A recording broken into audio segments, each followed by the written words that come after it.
What's up, everybody? Welcome back to Saturdays in the SEC, episode 115. And we are exactly 100 days from week one, which is music to our ears on this podcast.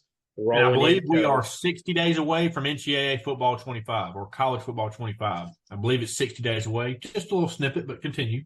yeah, no, I've already got that pre-ordered, by the way. Same. So we're ready to roll on Or it that might be front. 50 days today. It might be 50 days today. Yeah, can't wait for that to come out. Excited about that. We'll kind of touch on that as well. But yeah, pretty loaded show tonight. We're doing our quarterback rankings. Here later on, the Jaden Rashada situation that dropped yesterday or day before, last 24, 48 hours on that. Pretty unprecedented.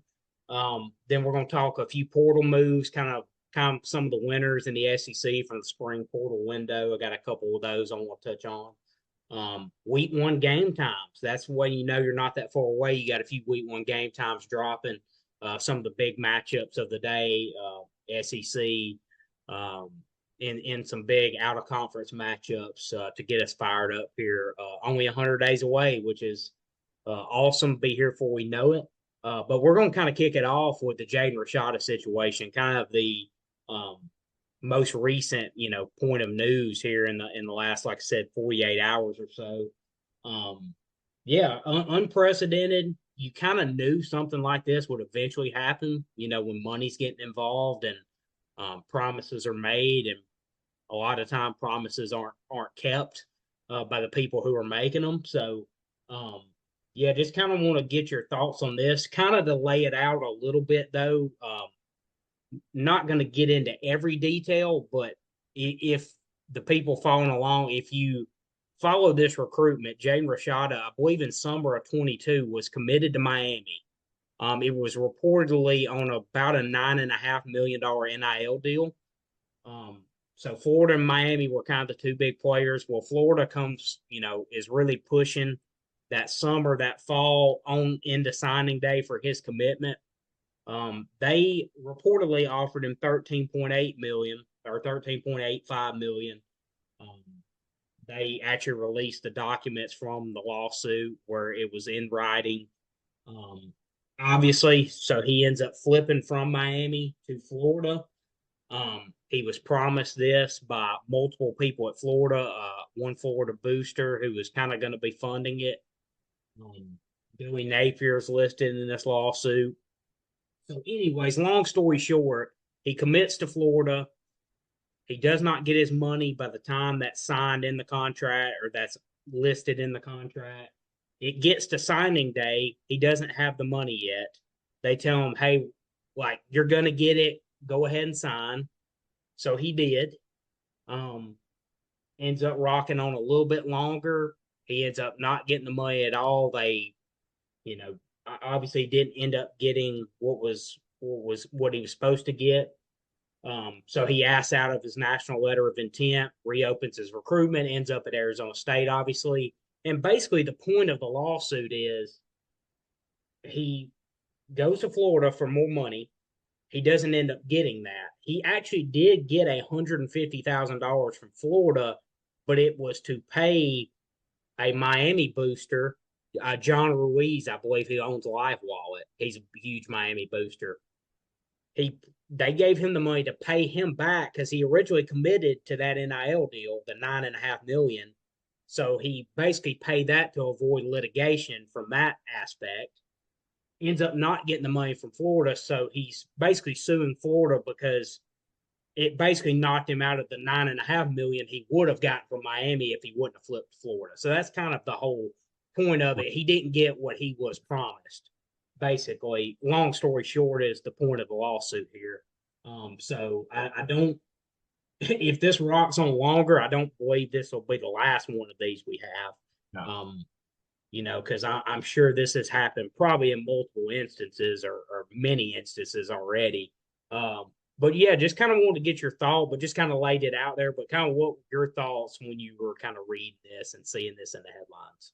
Well, when I first saw it, I was like, man, this is insane. It's going to open up a can of worms on just the NIL itself, not just Florida or Rashada, but just the whole NIL of college football or college athletics itself. So yes, he's basically being sued for the loss of $9.5 million is essentially what it is.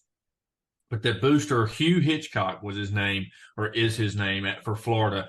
He said that he was going to run $5 million plus a $500,000 signing bonus through his company, and then the Gator Guard, I believe it's what Florida's NIL collective is called. They were going to front the rest of it. They said that they had, within the first hour or the first day of it opening, they said they had raised $5 million in their collective. Apparently, all this is fraudulent and wrong of what they're telling Rashada. So then Hitchcock, a couple months later, doesn't pay him on December 5th when he's supposed to be paid. John Talkey has a great article on this that breaks it down in great detail. It'll tell you every single thing you need to know on CBS Sports. But John Talkey's article is where I'm getting all my information from. But anyway, they don't pay him. Well, then Hitchcock tells Rashada's representation that he is planning on closing his business so they can no longer pay him the $500,000 signing bonus and the $5 million through his business because he's selling it. But that it's now all going to go through the Florida's collective, but that Hitchcock is still going to front the $5.5 million through the collective. So he's still going to get that money. Well, then it still never got paid. And then on signing day, Napier tells him that he is going to himself front $1 million when he signs. And that, so all the money is the people that are supposed to be handing the money and giving the money to Rashada, it is not ever exchanged hands. Now Napier's in it saying he's going to front the $1 million, which is absolutely insane. And then Hitchcock was on the recruiting trip, which is apparently against NCAA violations for a booster to have contact with a recruit while they're on their official visit. So that happened. So that's being thrown in the lawsuit as well. All being said, it all comes down to he got no money once he signed to Florida. None of the money came. They kept telling him 100 different stories of he was going to get his money and how he was going to get his money, and it never came to fruition. So he just got the hell out of Dodge, went across the country and said, I'm just going to give myself a year and I'll come back to the SEC later. But the funniest part about this whole article that Talty wrote is that it said Rashada brought it to Kirby Smart's attention, and Kirby Smart gave him his blessing to go ahead and go on with the lawsuit. I thought that was hilarious. That's just a little, just a little jab off the field, still keeping the rivalry going. The largest cocktail never sleeps. So he's like, yeah, I'll give you my blessing. Go ahead, sue him. Give him something else to think about besides football for the next 12 months. So, giving him another upper hand. It's a damn reality TV show in college football. It's unreal. Yeah, this is crazy. A backup Georgia quarterback is suing the head coach of the Florida Gators, man. You can't make that up, honestly. Whatever it takes to win. Yeah, like I said, that little tidbit with Kirby giving this blessing is very deep in this article, which is hilarious too. That little nuggets down at the bottom. It's a subtle little piece, but it's hilarious. Oh, it is funny. Yeah. Yeah, great article though. John Talty did a great job breaking this down. Actually kind of going back through some of it now. But yeah, it was the $150,000 that was paid to Rashada or from Florida was to avoid the possible litigation from the Miami commitment. I guess he maybe had already gotten a little bit of a bonus from Miami, possibly. I don't know. It's crazy, honestly. Go ahead. No, I'm just saying it's crazy to be even discussing it this deep. There's so many, different parts of this. But yeah, the attorney though said that Napier to get him to sign on signing day was like, hey, we'll basically, wire you the $1 million. Like we're kind of working on getting it all together. So, yeah, it was wild. Obviously that was even with the paying of players through NIL, like the coach is not still supposed to be involved in like the money exchange, I guess, per se. So that was something that really would be a violation. I doubt anything will be done about it because it's probably happened everywhere. But yeah, it's very intricate situation, honestly. But yeah, it's like you said, it's a reality show. Basically, you can't hardly make some of this stuff up. If I don't like that they're promising him so much money and then giving him absolutely nothing just to get him there for their benefit. I don't like that. That's like Talty said at the end of his article that it's basically grown men taking advantage of young kids that have never seen that much money in their life. It's generational changing money, and they're dangling it in front of their faces just to get them where they want to be, and then they don't deliver. I think that's absolutely it's disgusting, honestly, that they're taking advantage of these young people. But I believe this is the first lawsuit coming of it because it's such a big scale. 13.85 million. The kid lost out on $9.5 million. I'm sure that if it goes through and Rashada wins the case or goes and gets a settlement or whatever happens, I'm sure there is so many people around the country who have been promised $500,000, $800,000 and not been given it, or only been given $50,000, $80,000, whatever it may be. There's probably lots of empty promises with NIL going on right now. So if Rashada comes out victorious, you can pretty much guarantee there's going to be 4 or 5 more pop up soon after.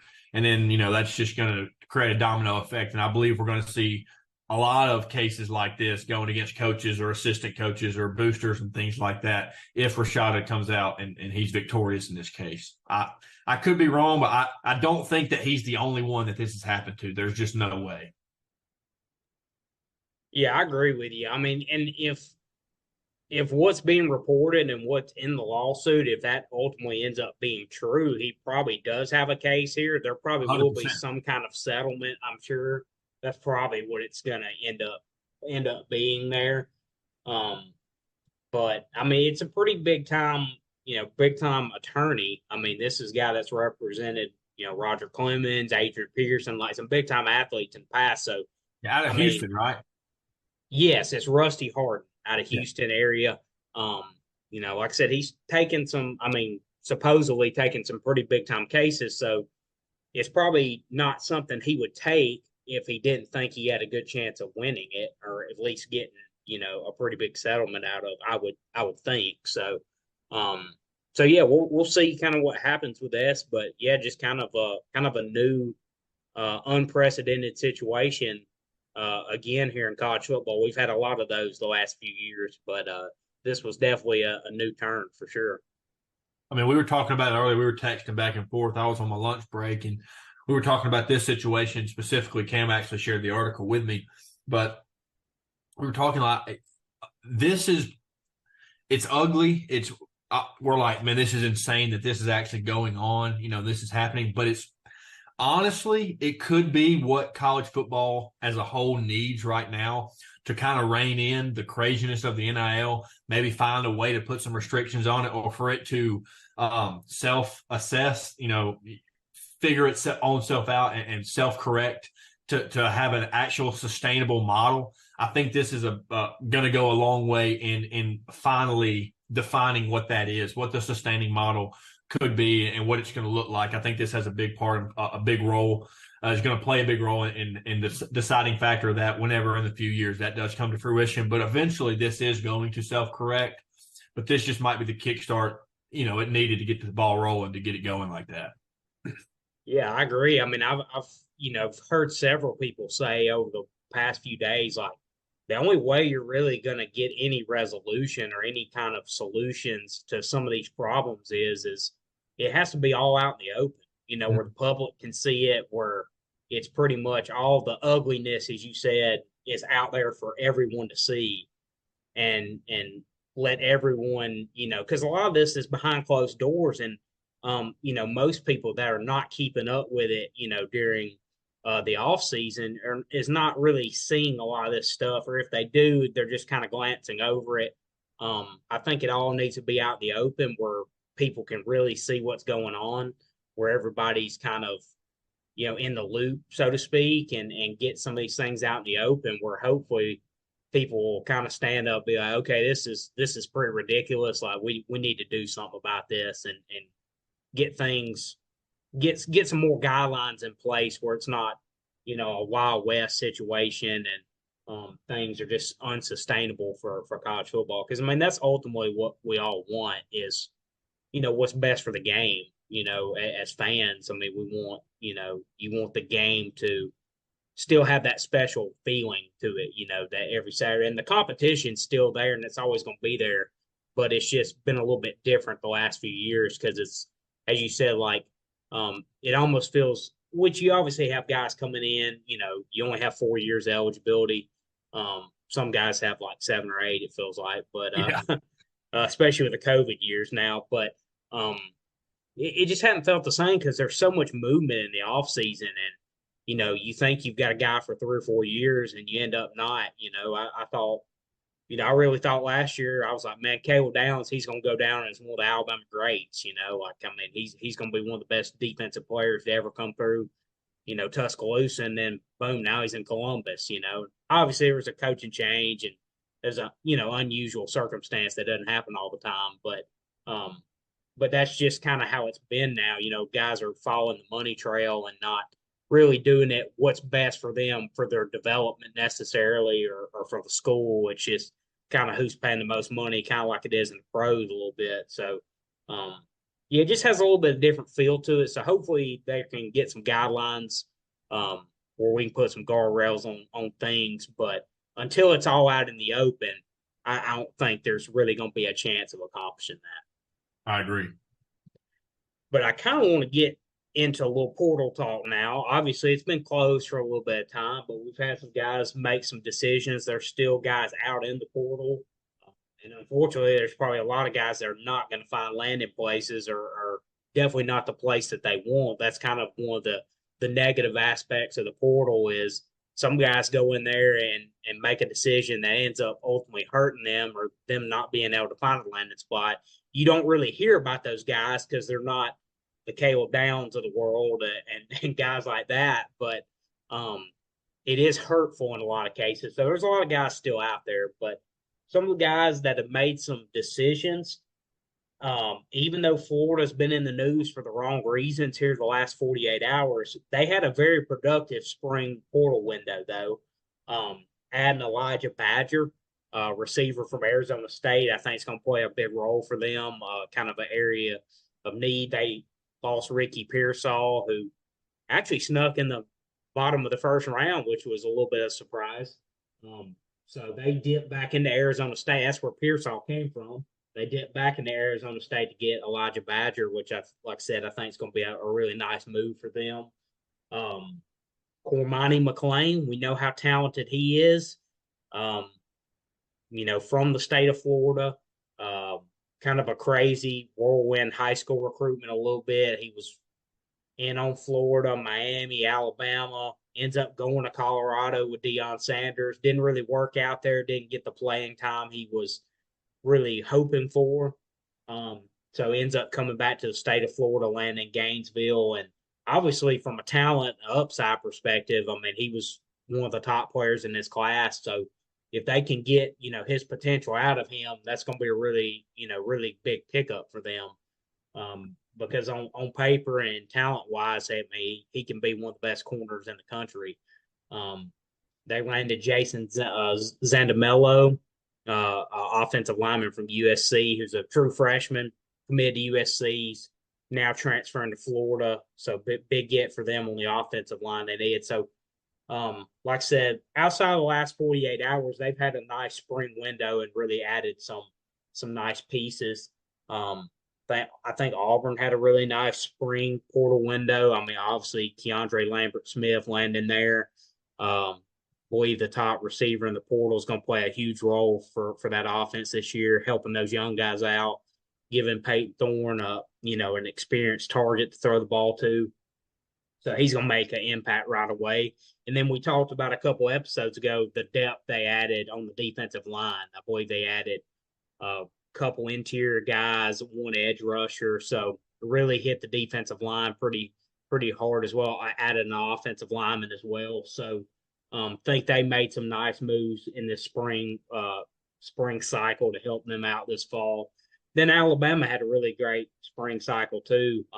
It's old news now, but Caden Proctor was actually in the spring cycle because we found about that one pretty early though. And then Graham Nicholson, the Lou Groza Award winner, coming in to replace Will Reichard. Added Deshaun Jones, a starting corner from Wake Forest. Added Cameron Howard, another defensive back from Charlotte. Um, Added an offensive lineman from Michigan State. So they hit a lot of the areas that they needed some numbers at. I mentioned defensive back. Everybody's kind of known that's an area that they needed to get some numbers at. Had a lot of attrition there. And then added some on the offensive line, which was another key area of need there. And then obviously, adding a kicker because a little shaky in the spring, or some guys that younger guys they weren't probably fully confident in to take that starting role. So getting Nicholson, obviously the Lou Groves Award winner, is a heck of a prize in the spring portal cycle. So those are kind of some of my winners, honestly. I think some of the teams that made the most strides. Ole Miss added 4 running backs in the spring cycle. Henry Parrish was there before, transferred to Miami. He's back now. So they did lose Quinshon Judkins over the offseason, but they kind of revamped that room a little bit. Thought they, obviously added some good pieces as well. Yeah, they got a favorable schedule coming up ahead of them. I mean, pretty much the easiest schedule in the SEC. They're expected to make the playoffs at a fairly high seed, maybe have 1 loss, potentially 2, but still be in the playoffs. So, I mean, that's what we've talked about going through our episodes. Is Ole Miss is probably the number 3 team in the SEC this year, but they're probably going to make the playoffs and make a deep run because of the talent, the depth they have. And I don't want to say easy schedule because there's really no easy schedule in the SEC, but an easier schedule. It's set up a very favorable schedule for them, set up to allow them to have a long run in the postseason. So, if they can stay healthy, I like their chances, especially with how their season's set up.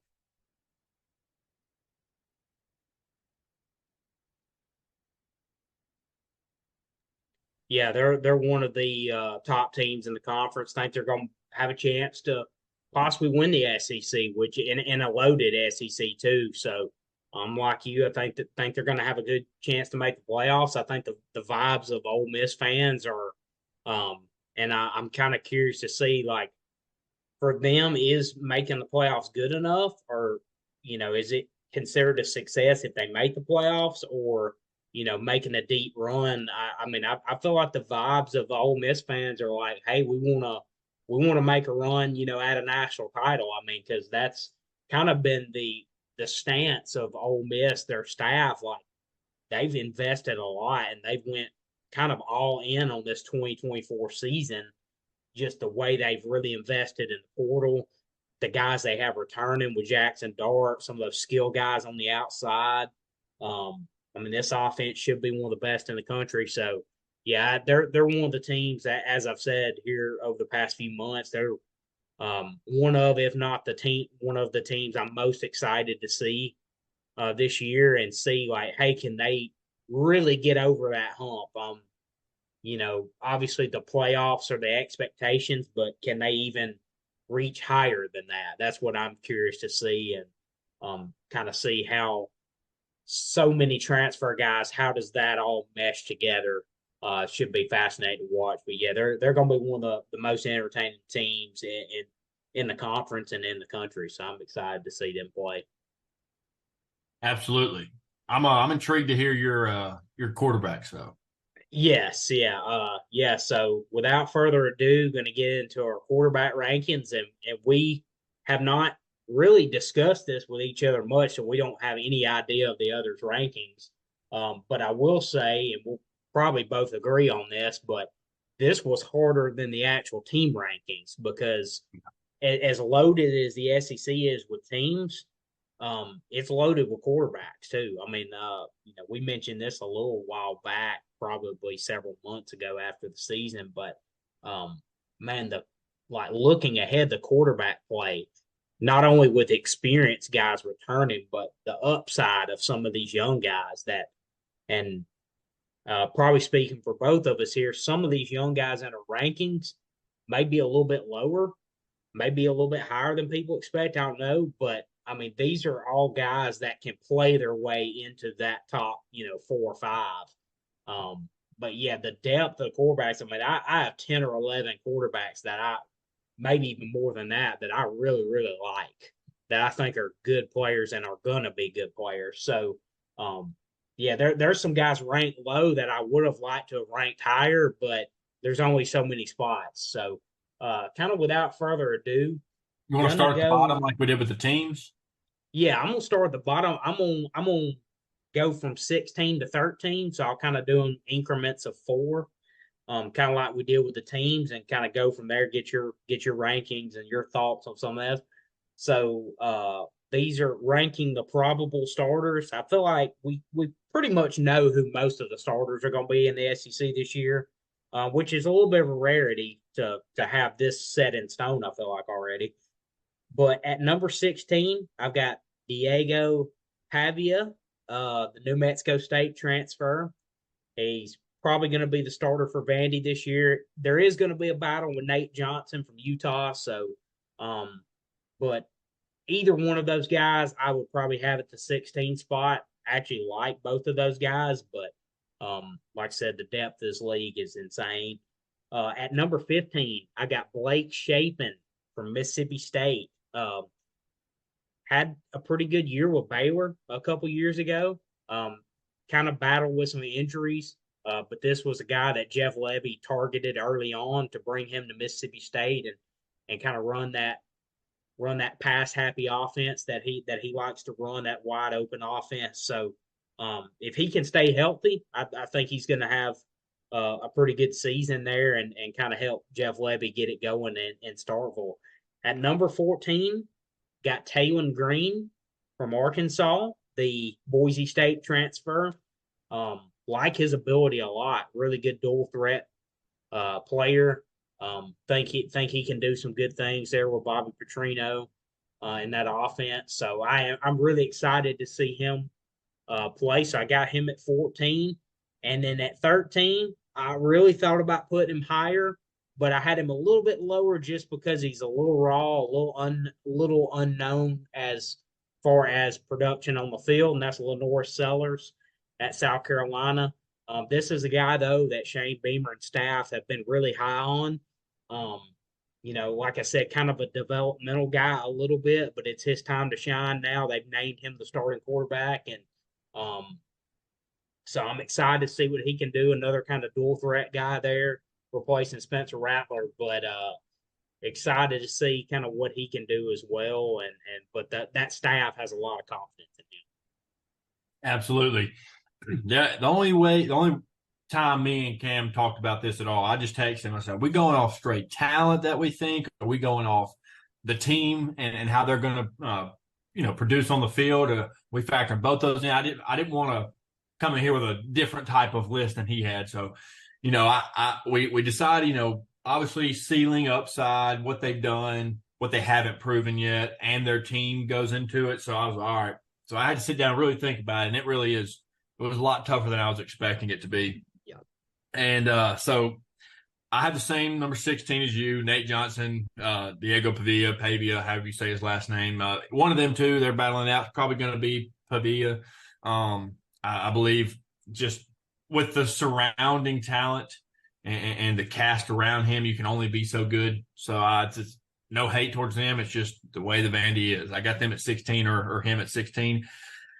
And then at 15, this one, I shocked myself on this one because I did text Cam about this player, and I was like, I really like this guy, but their school not so much. And that's really what kind of bumped him down the list. And it's Lenore Sellers. I have him at 15, and just because of South Carolina's offensive line, the weapons that they lost, he's never played significant amounts of time in college football. Mm-hmm. Being able to elude and stay out of the pocket but keep the play alive is not something that just comes natural to a freshman quarterback that's not played much, or a fresh quarterback that hasn't played much. Spencer Rattler was able to be successful with that at times because he had played so much football. I understood, could slow the game down a little bit with somebody on his tail. I'm not sure that Lenore Sellers is going to be able to do that early, maybe later on in the year, but I'm not sure he's going to be able to do that early. So I have him at 15. And I've got Blake Shapen at 14. played some good football, but I don't know how great Mississippi State's going to be. Don't same thing, with South Carolina. I don't really know about that surrounding cast and how well that's going to support him. So I got him at 14, and then at 13, I've got Taylon Green. Arkansas is a little better equipped than the three previous schools we've talked about, but they've got a lot to prove this year. New coaching changes, players transferring in and out. He does have Rocket Sanders as a little help take some of the pressure off of him in the backfield with him, handing it off to him. But I like Taylon Green, but also wasn't just all world at Boise State. So I think he's going to be fine. Again, I don't really know how good that talent around him is going to be to really up his game to a super next level. But I think he's going to be quite fine. And I just don't think Arkansas is going to be that great this year. And maybe he proves me wrong, but I got them as my bottom four. And it's pretty even with where we have our bottom four teams too, if you look at it here. Yeah, I mean, like I said, no surprise that your best teams are going to have your best quarterbacks most of the time. So, I mean, I would say the list kind of similar to where you would have your team rankings a little bit, not exact, but fairly in the ballpark usually. I kind of broke it down in 5 tiers a little bit. So I had my bottom 3 of Green, Chapin, and Pavia. I had them kind of in my tier 5, and then Lenore Sellers actually made my tier 4 with number 11 and 12. Tier 3 was 10 through 8. Tier 2 was 8 tier 2 was 8 through 6, excuse me, and then 5 through 1 was my tier 1. So I kind of broke it down in tiers, but I did rank them obviously 1 through 16. But yeah, kind of going up from there. My number 12 is Brock Vandegrift. In my list too was a little mix of talent upside and production. So some guys I did just because their upside was so high, I couldn't keep them lower. This is a guy though I do like a lot, as you noted, as some of the other big time quarterbacks in this league. He was a 5-star recruit coming out of high school. Backed up Carson Beck at Georgia. It's a guy we know with a ton of talent. I like his weapons on offense, those receivers. So, and I think there's a lot of hope that he can, perform better, than some of their other transfer. I mean, I know Will Levis is in the pros now. Who was their quarterback last year? His name has slipped my mind. Devin Leary. Devin Leary. Thank you. Yeah. So there's some hope that him coming in, that they'll hit a little more what they have with Will Levis than they did with Devin Leary last year. I think that was a little bit of a disappointment. I think they were hoping to get a little bit more production out of Leary. So there's some real hope there that he can kind of come in and provide that upside and that, that production they're really looking for. And that's kind of a route that they went at the quarterback position. They went very transfer heavy. Mark Stoops has really since the portal's, been a thing. Yeah. So they've transferred several guys in there. So I like Brock Vandegrift a lot. Think he's got a real chance with those weapons there. At number 11, I got Peyton Thorne. I think the hope is he can get back to his 2021 version of himself. If he can get a good run game to kind of lean on a little bit. They've overhauled that receiver room. Absolutely. Obviously adding Cam Coleman in that freshman class in general, Keandre Lambert-Smith. They added some other guys out of the portal as well. So a lot of hope there that they can be a little bit more balanced. And he's got some more weapons to work with. So I got him at 11. Connor Weigman, I got at number 10. Coming off an injury, I think if he would have played a little bit more, I think I would probably have him a little bit higher. But, still very, very high on him as a player. Like his game a lot. I think he's going to have a good year there if he stays healthy. Good piece for Mike Elko to build on in year 1 for sure. And hopefully, I think we can get a full body of work out of him. I think he'll outplay that 10 ranking, I believe, if we get a healthy season out of him. And then at 9, I got Jackson Arnold for Oklahoma. Um, like I said, love his upside. I mean, it kind of tells you what Oklahoma thinks of him. You know, Dylan Gabriel went to Eugene, had a huge season last year in Norman. So to kind of let him walk out the door, so to speak, it shows the confidence they have in Jackson Arnold. He's one of the guys that I'm most excited to see play this year. And if they can get that offensive line kind of squared away, think he's got a chance to have a really, really productive season. Absolutely. Ours are a little different here, but some of the same names, different places, and then one different name. So at 12, I got Nico. The reason is you just referenced that Jackson Arnold, he pretty much pushed Dylan Gabriel out the door. Like, he's the reason Dylan Gabriel is not at Oklahoma right now. Dylan Gabriel, if we remember last year around week 8 or 9, whenever they played Texas and he had that fantastic game, he was in the Heisman talk for a little bit. For about 2 or 3 weeks there, he was in the Heisman talk. You're pushing a big-time player out the door. So that's why I have him ranked above Nico. And Nico was not able to push Joe Milton out the door. I know they were both true freshmen last year and neither one of them played. But he needed some time to sit behind and learn. And I just can't get out of my mind in recent years, DJ Uiagalelei absolutely lights out for Clemson when he has to fill in for Trevor Lawrence, and then those for like 400-something yards, and then he looks like a completely different quarterback when it's his time to shine and be the man at Clemson. We have talked about, and I talked about, I think Tennessee is going to be extremely good, but Nico's got a long way to go improving himself to me just because I haven't seen anything but a bowl game. He wasn't playing the full team of the other team. That's all I'm saying. Above him, I got Jackson Arnold for the reason of he pushed out Dylan Gabriel, so that's why I have him above Nico. But he's the same way, hasn't proven anything. There's been a lot of big-name guys at Bo Nix. I mean, what the hell did he do in Auburn? You know what I mean? He didn't have a great surrounding cast, not saying that. There's a lot of question marks around Oklahoma's offense right now. Their defense is going to be stellar. The best defense in the SEC is what people are predicting. Top 3 for sure. Their offense has a lot of question marks. Can he be the guy that fills in and answers those question marks? We'll see. And at 10, I have Peyton Thorne. I think he's going to be better than last year, but again, I'm a realist. I'm looking through it as honest as I can. How much better can he be? I mean, this is his 4th year, 5th year in college ball, whatever it is, 4th year, I believe. And he started every year. He's seen just about every defense you can play, every offensive scheme you can run. He knows what's going on. He's in this offense. But how much better can you actually get? I know the talent around you is a lot better, so it's going to boost him a little bit. But he's got a long way to go to prove to be inside the top 6 or 7 quarterbacks in the SEC. He has a chance to do it, but right now, going into the season, I've got Peyton Thorne at 10. And I've got Brock Vandagriff at 9. Got him at 9 because, like you said, you know, great. He was just as big of a recruit as, maybe not as big as Nico and Jackson Arnold, but he was a 5-star recruit, loaded with talent, went to Georgia.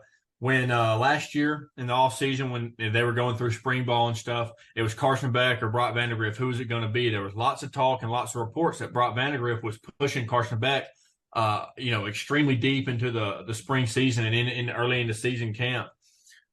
He was pushing him extremely hard, and we saw how well Carson Beck played. And if Brock Vandagriff made it that tough on Kirby Smart to make a decision, then I think that Kentucky struck gold with this quarterback transfer commitment, because he has learned from the greatest coach in college football, active coach in college football right now for 2 years. He sat behind Carson Beck and saw Stetson Bennett play. He understands what it takes to be successful. He's been around some great minds. I think that there's not going to be a moment too big for him because he hasn't played live, but he has got so many reps on and off the field in the film room, and that goes a long way in playing quarterback. So I think that Kentucky has struck gold here, and I think Brock Vandagriff's going to be better than what people are giving him the credit to be in preseason, but I don't think he's going to be, upper echelon quarterback in the SEC. But I do think he's inside the top 10, so that's why I have him at 9. I like it a lot. I got number 8. This is, like I said, 6 through 10. To me, was the toughest part of this. I could have shuffled a lot of these guys around and been content with it. I think it's that close. I mean, I think really the top, really 10, I would say probably is almost splitting hairs in a lot of situations. But at number 8, I got Graham Mertz, the gunslinger, Graham Mertz. Big year last year for Florida, really kind of came in, stabilized that position for Billy Napier, obviously replacing Anthony Richardson, but they weren't sure what they were going to get from that position last year, and I think he was better than a lot of people anticipated him being. Really high completion percentage. Them, getting Mertz back this year, a big deal for Florida with the schedule they have. There's some guys below him on this list that have more upside, like more raw ability. Vandergriff being one of those. I couldn't quite put them ahead of Mertz just because I just really respected the season he had last year. And it was, like I said, better than really what I was anticipating, and I think a lot of people were. And so I had to put him a little bit higher. I mean, guys like Arnold, Wegman, Vandergriff. I mean, all those guys got more raw ability than he does. But like I said, my list was a little bit mix of production and then a little bit of banking on the upside, a little projecting ahead a little bit. So there probably wasn't quite as much consistency with it as I should have had. But anyways, got Mertz at 8. I got Garrett Nussmeier at 7. This is a guy we've both been high on. Ton of raw ability, has looked good in the opportunities that he has gotten, and he's finally getting his opportunity to get the full reins. So I'm really excited to see that. I mean, this is a staff that has a ton of belief in him, and he's come in some spots. Kind of most notably the SEC title game in 22. Played extremely well against them. I know played it was extremely game, well. Man, played so good against elite. Georgia defense, made some big throws. I'm excited.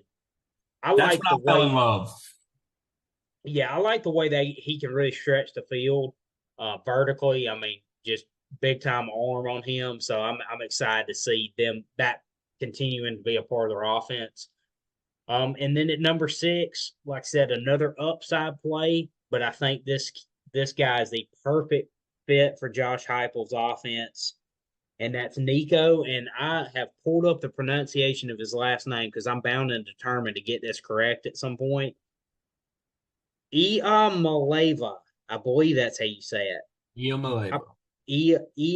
Maleva, I believe. So that's a little choppy. I actually pulled up I don't know if you can see it, but Maleva on that it's blurry, so you can't really see it. But this is Tennessee football's website. So pull that up, trying to get the pronunciation. Nico Maleva. I've got him at number 6. I think he's ready to burst on the scene.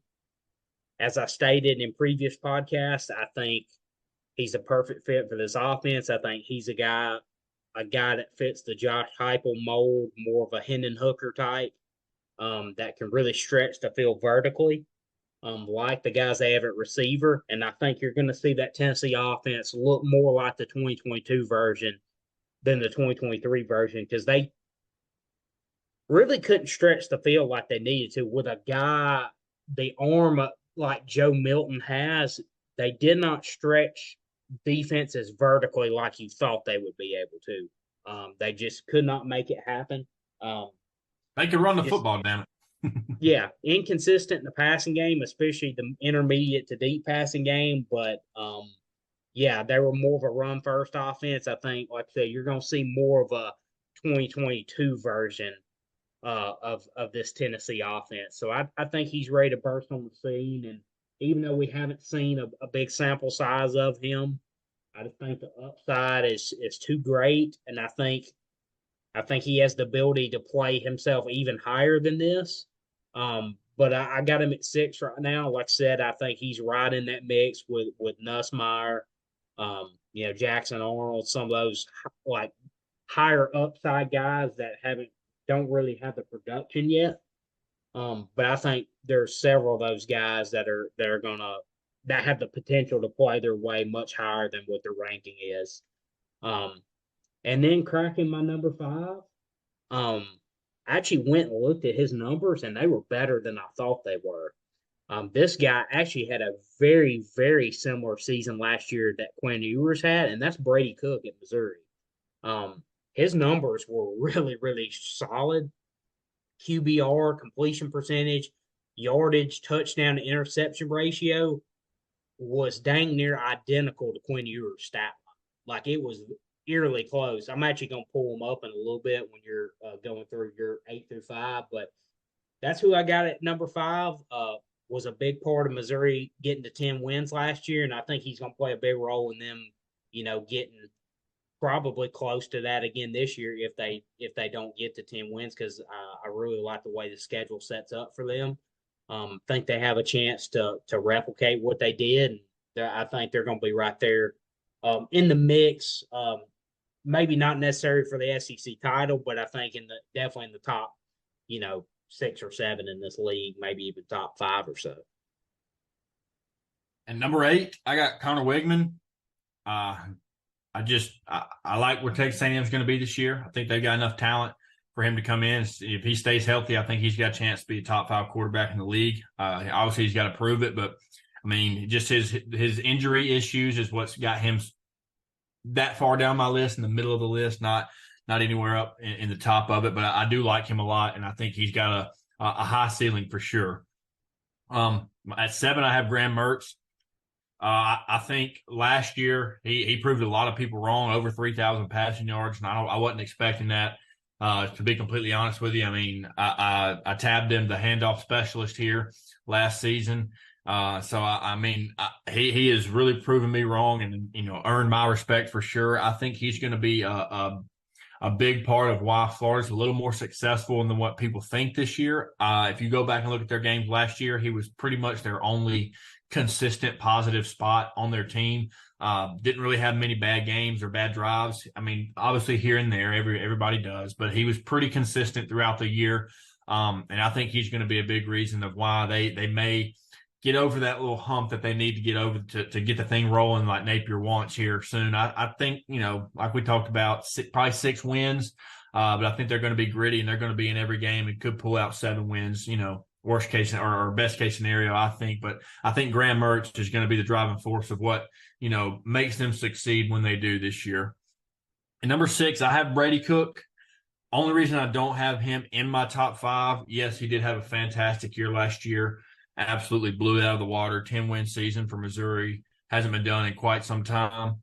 But I have him at 6 because last year Missouri also had the SEC's leading rusher in Cody Schrader, and he is losing him. That is, I don't care what anyone says. You got the leading rusher of your conference. That is 100% going to impact your stats and your abilities and how you perform as a quarterback when they're having to rely on more than just you and stack the box at times where you can burn the top over the defense. So not saying they won't have a good run game, but they will not have the leading rusher in the SEC this year. I can almost guarantee it.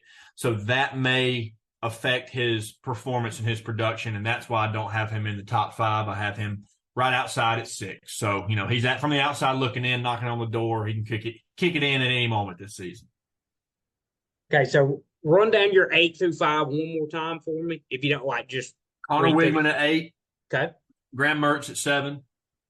Brady Cook at 6. And then I didn't do my 5 yet. Number 5, I got Garrett Nussmeyer, the Nuss Bus. Nuss Bus, baby. Similar. Obviously, I'm super high on him. I can't be, hypocritical and talk praise about him all the time and not have him in my top 5. So this might be a little fanboyish of me having him this high, but on the same level of how I spoke about Brock Vandegrift, he's been behind a really, really good starter, a Heisman Trophy winner for 2 years. He's been in that system. He knows how it operates. He knows the ins and outs. So there's not going to be anything thrown at him that he doesn't understand. Now, when it comes to playing in the game, it might be a little different. It might be a little fast for him at first. He's going to have to eventually be able to slow it down. But the checks he's going to have to make, the things defenses are going to show him, he's not going to be surprised by it because he's been learning in that system again on the field, in the film room, with a Heisman winning quarterback and some really good offensive coaches around him.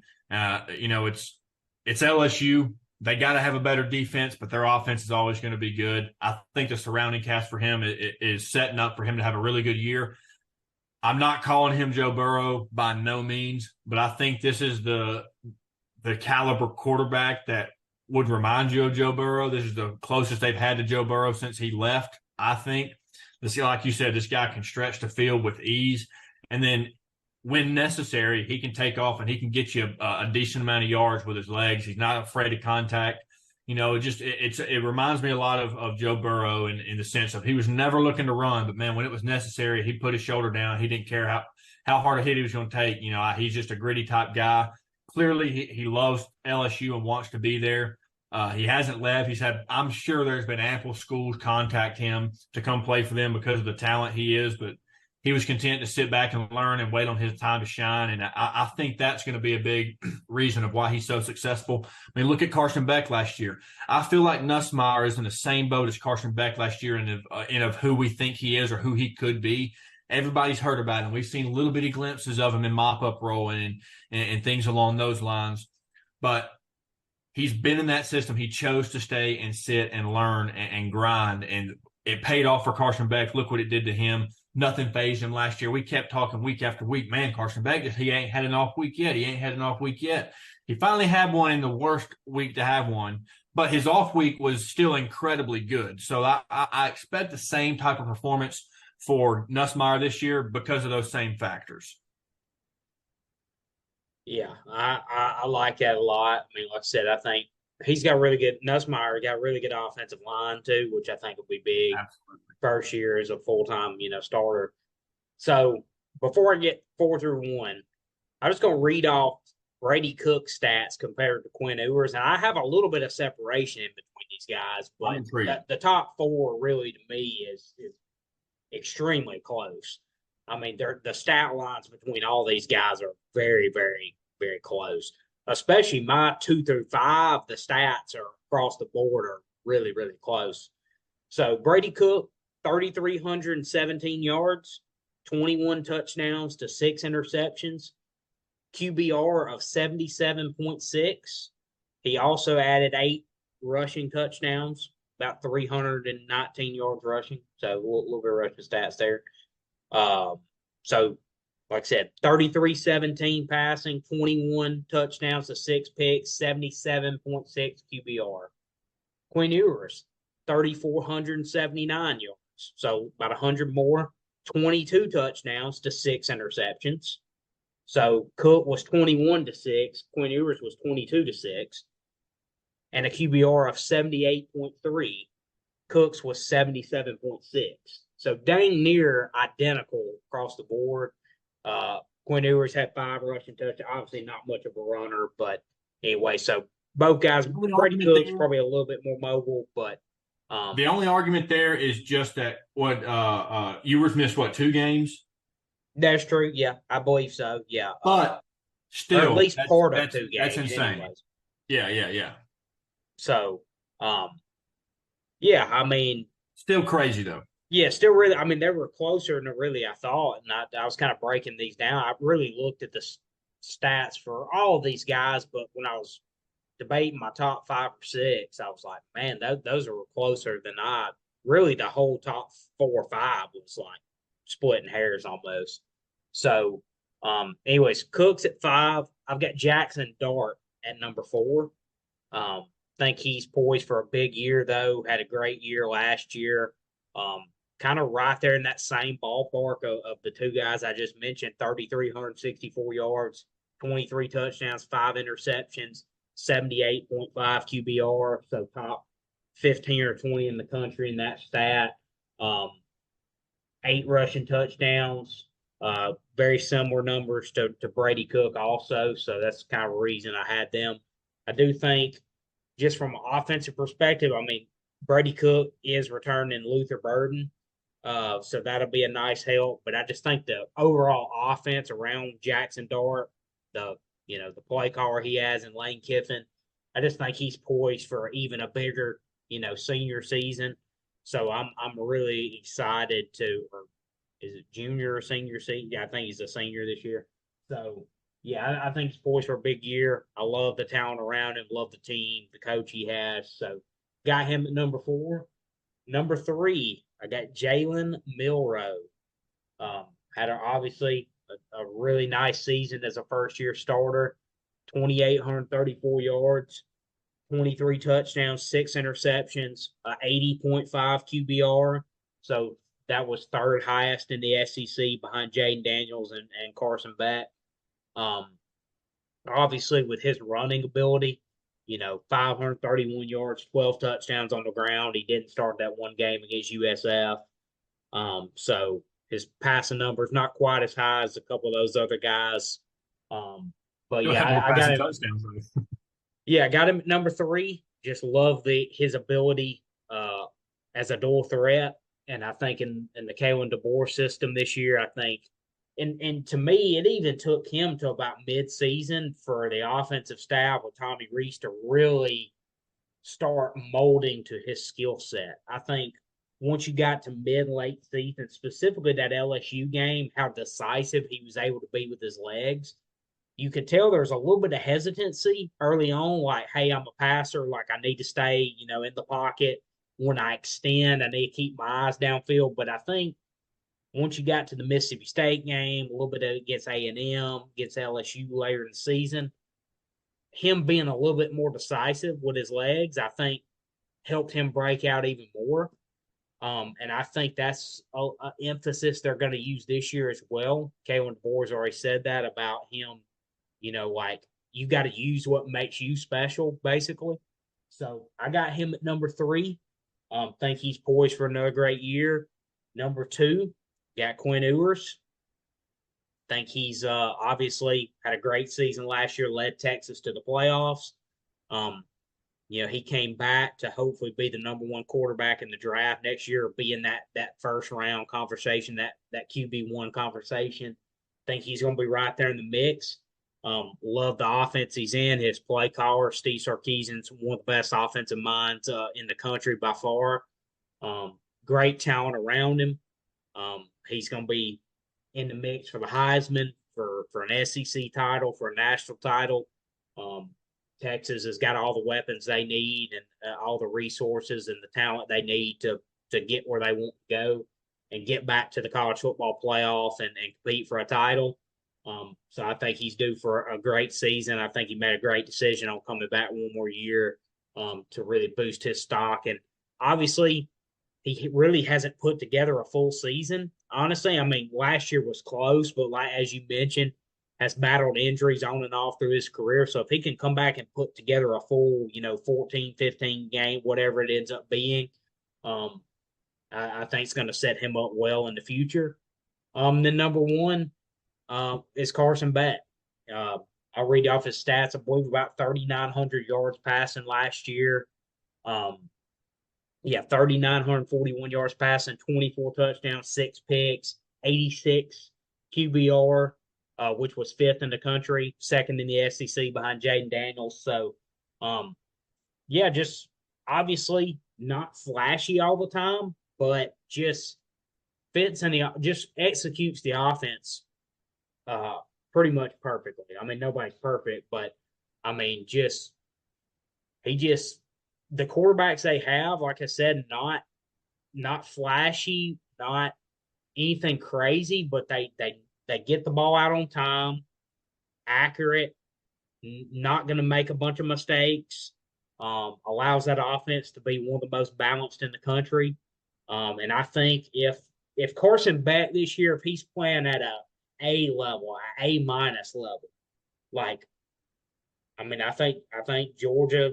I think Georgia's going to be right there for the national title again. I mean, I think if he's playing at an A level, they probably do win the national title. I mean, I think for them, um, obviously anything can happen in a one game scenario. You saw that in the SEC title game, but if he's playing at a high level, Georgia's going to be right there in the top two or three, just like they have been, and they'll accomplish everything they want to. But yeah, I think Carson Beck's going to play at a high level. Um, and right now he's my number one quarterback in the SEC, and a big reason why Georgia's the number one team in the SEC. Absolutely. We're pretty much the same, a little bit different though. I got Jackson Dart at 4. Pretty much same reason you do. Got a lot of guys returning, a lot of great talent out of the transfer portal. One of the best offensive play callers in college football, top 5, hands down. Had a great year last year. They did lose Quinshawn, so I kind of got to give him the same, feeling that I gave Brady Cook. You lost your best player, and it's your running back. So it's going to make a difference. But like you said, they went and they solidified that running back room. So I don't think they're going to drop off extremely, but they are definitely going to drop off in the run game. So that's going to affect him too.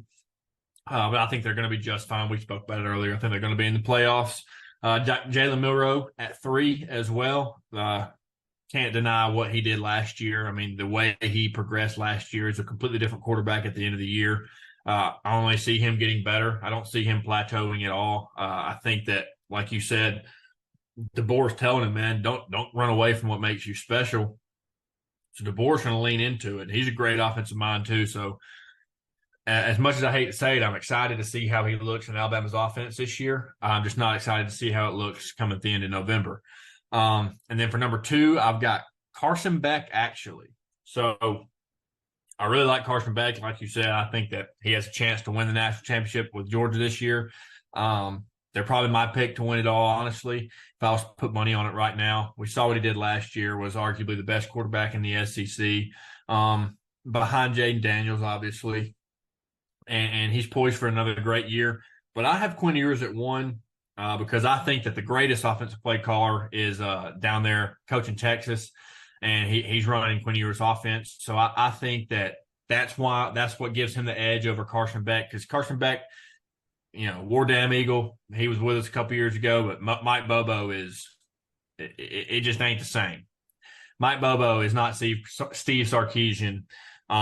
Quinn Ewers is, in my opinion, he is my highest ever rated recruit in high school history, because I don't care who you are. If Arch Manning's last name is not Manning, he's not the highest recruited quarterback or highest recruited player in high school history. So that's still Quinn Ewers in my book. He's my GOAT, honestly. So I think if he is able to stay healthy, which I think he will this year, in this system, I mean, like you said, he's coming back to be the number 1 guy or in the first round at least. He's got the ability. We've seen what he can do. He's beat the best of the best. He's played at the highest level, got his team to a playoff. So I think that with him staying healthy and having Steve Sarkisian, this being his 3rd year with him, I think it sets up for Quinn Ewers to have an extremely, extremely rocket, type season. And I think he's going to put up some incredible numbers that we'll be talking about for years to come. I really do. I'm very high on Quinn Ewers. He did what he needed to do last year. He lost some weight. He got in better shape. That's what Sarkisian asked him to do. So he's only going to be in better shape and even more prepared this year. So as long as he can stay healthy, I see no reason why he won't be the number 1 quarterback off the board come next April, and why he won't be the number 1 quarterback in the SEC at the end of this year. I like it, man. I think he's right up there. Like you said, I agree with what you said about. I think he's got the best play caller in college football in recent college football history. Obviously, had some great players to work with over the past handful of years, but what he did in 2020 with that Alabama offense, I'll forever be a Steve Sarkisian fan for sure. Think he's one of the best minds in the country and in recent memory in college football, to be honest with you. So when's the last time Alabama lost by double digits besides the 2018 national championship game? Because he's the first coach that I can remember doing that since that national championship game where Bama lost by 10 or more points. Yeah, that was the last time. Before that, he's the only one to beat. Saban never got beat by, even though it was only 10, but Saban never got beat by double digits at home, except that game. Yeah. last year. He's That, the that only tells you something. That is a great offensive mind. yeah. So obviously 10-point win, but that was the only time Alabama ever got beat by double digits at home under Nick Saban. So It's crazy. yeah, not very many double digit. I mean, what Saban had 2 or 3 double digit losses his whole tenure. Yeah. So I mean, that's pretty crazy. But yeah, he's going to do big things at Texas. Before we jump off, to wrap that up, that's our 2024 SEC quarterback rankings. Excited to see a lot of these guys make me look like a fool, probably. But I just want to end it by saying I'm high on like 13 or 14 of these 16 guys. So I think really all 16 are quality players. Like there's not really a bad quarterback on this list if you want to get down to it. So that just shows you though the impressiveness of the depth of not only the teams in the league but the quarterbacks in the league. So yeah, I'm super excited to see how it shakes out. I think the quarterback play is. I don't know if you have like that one solidified star already, but I think you have 8 or 9 or 10 like really quality quarterbacks. You know, you might not have like that Johnny Manziel, that Joe Burrow type, like established right now, but I think you've got 9 or 10 that are like really, really solid or gonna be solid college quarterbacks, maybe even more than that. So really excited to see how that shakes out though.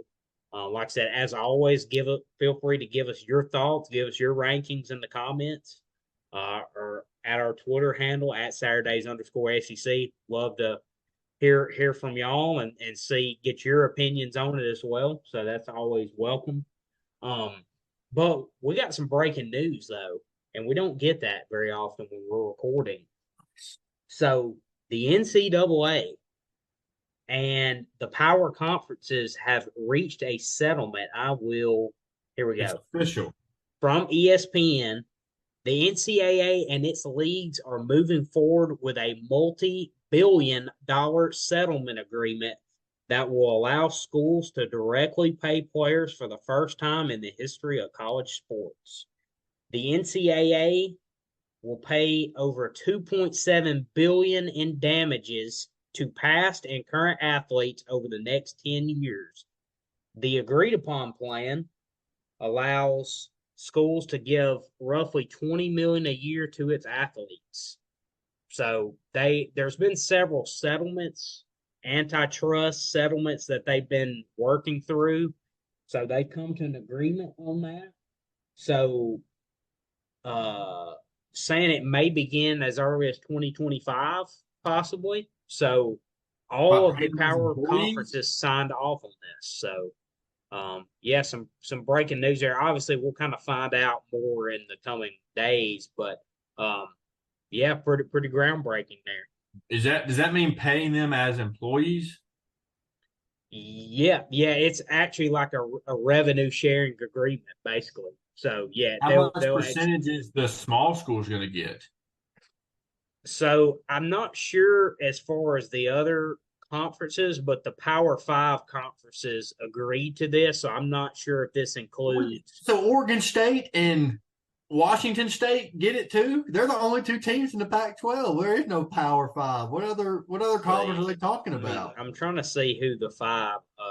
I know. It's got to be Pac-12, but there's only Oregon State and Washington State. I think are the only 2 teams left in it. But it's still the Pac-12.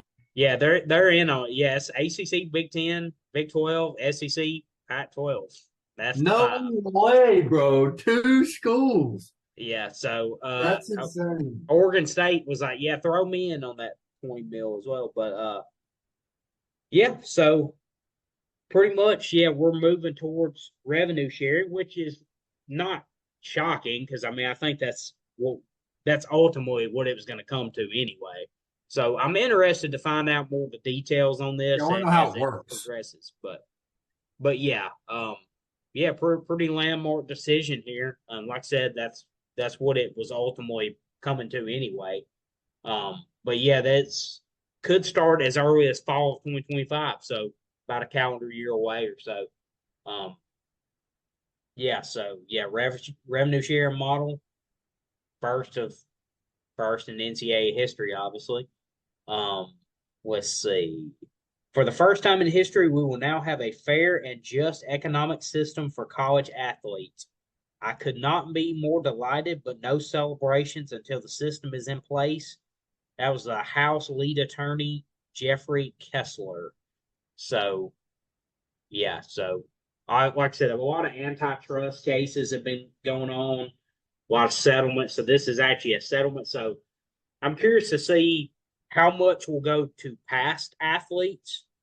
You know, obviously up to 20 million a year for current athletes from the schools directly. So I'm kind of curious to see how that shakes out. How much, how much will past athletes get? How much? I'm sure Johnny Manziel's going to have that handout. Wonder where that cash is. But yeah, I'm kind of curious to see exactly how the details of this shake out. But wanted to break it on here while we were still live. Yeah, that's awesome. Good thing it's starting to get going, but they've been talking about this for forever. And these lawsuits been going on for a long time, a couple months. Oh yeah, yeah. I mean, it's been a long time in the making. But like I said, we'll be able to dive into these details a little bit more as they're become available. But just wanted to touch on that before we dropped off popped off of here. Looks like a revenue sharing model is on its way in college athletics, and like I said, I think that's ultimately where it was going to be headed over the last several years. So not a big surprise there by any means, but hopefully maybe that'll settle down some of the NIL stuff. I mean, we'll see obviously how it pans out, but anyways, yeah, we appreciate everyone tuning in, and we'll catch y'all back next time on Saturdays in the SEC. Thank you, guys.